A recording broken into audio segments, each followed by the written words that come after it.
Hello, and welcome back to AdamBobrowConnect, the channel where you email me and we connect. Currently, as I'm recording this, I am in Macau for the WTT Champions Macau. It's been really exciting. Coming off the back of Xinjiang, I've seen a lot of really impressive matches, some incredible players with some big upsets, and just tons of excitement. It's really fun to be a part of. Another thing that's fun to be a part of is the community, and I'm really thankful to have you. So let's get to some emails. Hello, Adam. I'm the chopper player, and I'm wondering, is it worth to have long pips on backhand and short pips on forehand? Could you tell me what are disadvantages of defensive short pips rubbers and why only small part of the players use the pimples on both sides? Thanks. Interesting, good question. So in terms of, is it worth it to have long pips on the backhand and short pips on the forehand? It can be. It's going to be an individual case-by-case basis. Most professionals don't use short pips on the forehand and long pips on the backhand, especially if they're choppers, partially because long pips is a defensive rubber typically. It's most commonly used as a defensive weapon, and while people can use them offensively, just sort of as a measure, a necessary measure for survival, we see Monica do that from time to time, Ruin Filus. Rarely will they really be attacking with their long pips side of the racket. Now, if you have short pips on the forehand, you're not going to be able to generate quite as much spin as if you had an inverted or normal, in quotes, rubber. Something super spinny that most players are using on forehand and backhand. I've played choppers that have short pips on the forehand and long pips on the backhand, and it can be effective. In some senses, it might even make a lot of sense if your forehand stroke is a short, flat, sort of straight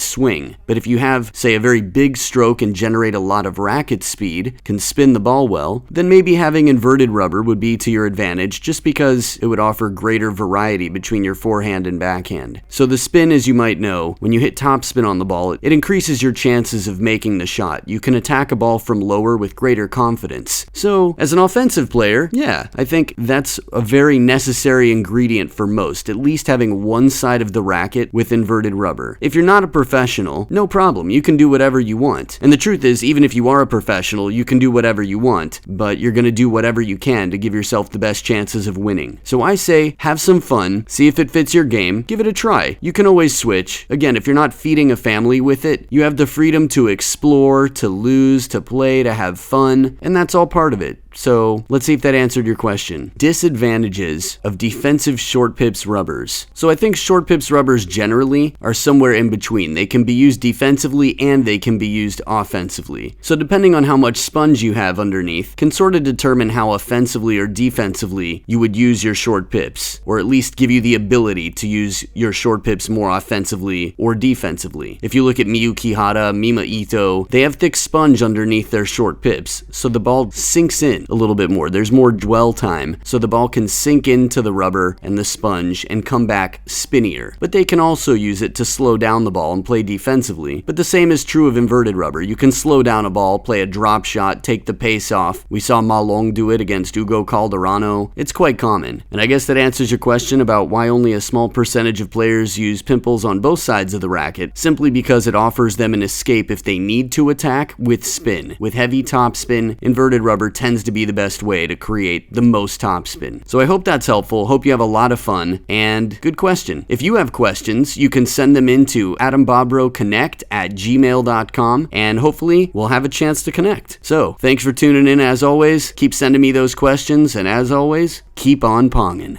Peace.